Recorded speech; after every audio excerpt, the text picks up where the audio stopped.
Hey everybody, this is part 2, video 2, rule of threes. We're going to focus on 3 things that you will need in this video.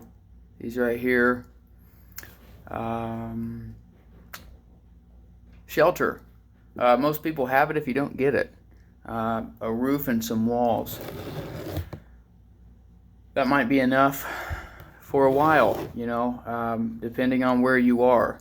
Right now I'm still running my AC all night long. I know some people are already getting snow, so when you will need some supplemental heat will depend on where you are. Most people rely on electricity to heat their home. In my opinion, that's a mistake. Electricity the grid can go down for whatever reason, be it a storm or whatever. I think we need to have be able to support ourselves with the supplemental heat to avoid hypothermia and frostbite. My recommendation is a wood stove and wood. It's pretty cheap to get involved in that. I don't know what wood stoves are running. When I bought one, it was like $300. Basic wood stove. That was about 8 years ago or more. Probably more now, but I imagine you could get set up with a wood stove and all the piping that you need for $1,000.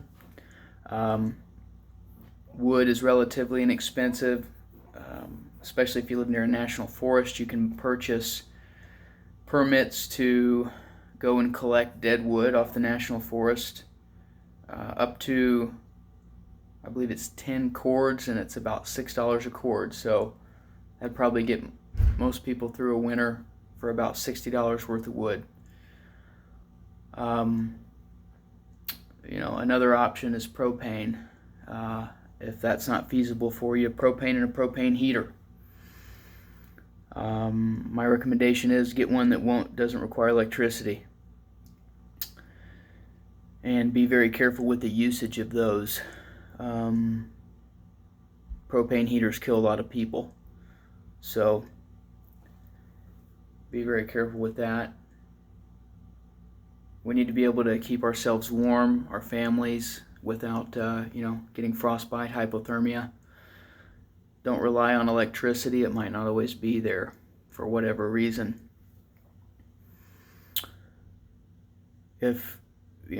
Depending on where you are, that might be a bigger priority for you.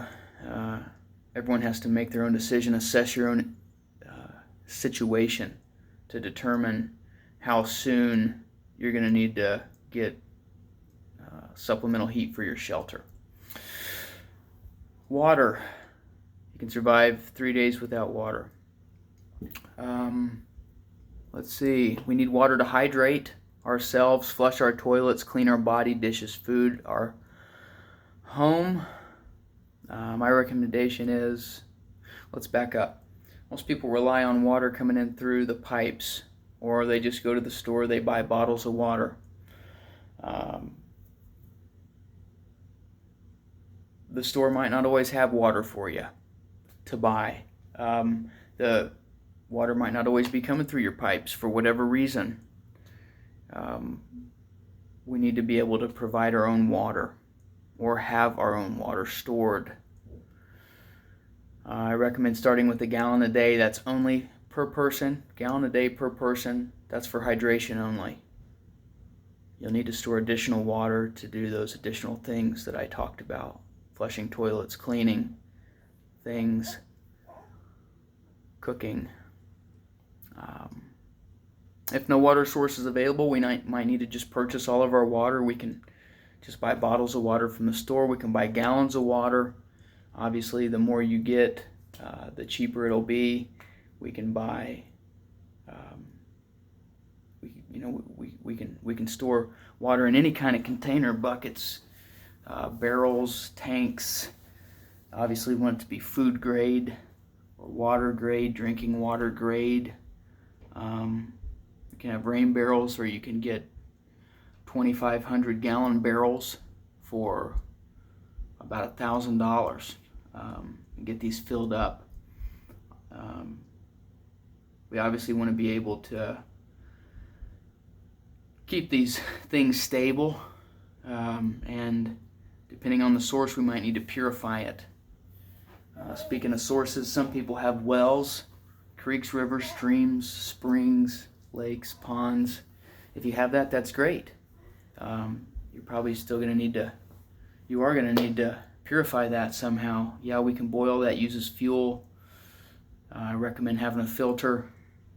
Two types of filters I really like. One's a Berkey filter.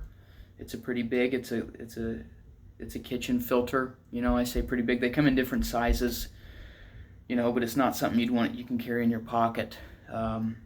Most of them you wouldn't want to carry in a backpack. You could put them in a vehicle and transport them, but it's something you just have in your kitchen. The scratch and dent models right now are about $250. They're getting harder to come by. They do come with filters. The filters will filter 5,000 gallons. That's enough for a family of 2 to 3 for about 5 years of drinking water. They will filter most of the stuff that you're going to find in the United States. It's not going to, you know, just look it up. You know, it won't do everything, but it'll filter most of the stuff you need. Bacterias, Giardia, Cryptosporidium, things like that. I'm pretty sure they are carbon. They will take out some, you know, chemicals and things like that. But if you have different metals and whatnot, then you might need some additional filtration for that. Another filter option is the Sawyer Mini. They run about $25. They'll filter, I think, about a lifetime of water for one person. Those are small enough to fit in your pocket. You don't want to let those freeze.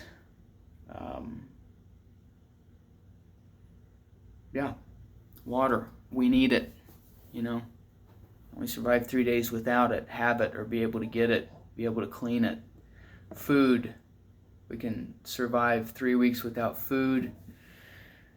You know, we're used to going to the grocery store or the restaurant and there's food, you know, and that might not always be the case. For whatever reason, supply chains can be interrupted. We need to be able to feed ourselves and our families or we'll starve to death. You know, everyone's different food situation as far as storing food's going to differ based on their, you know, budgets, any allergies they might have, sensitivities or taste preferences. It's better to have something than nothing. So, you know, get what you can.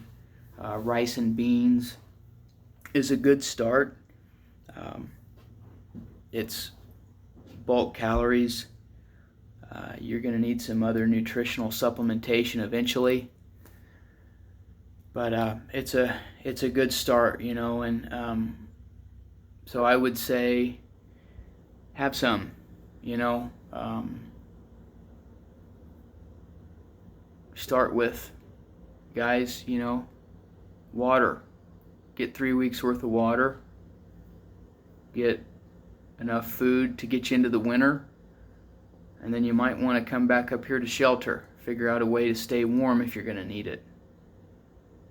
Those are the 3 things that you're definitely going to need in most places in this country, in the world.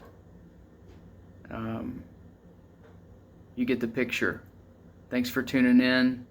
Please like, share, comment, and subscribe. Catch you on the next one.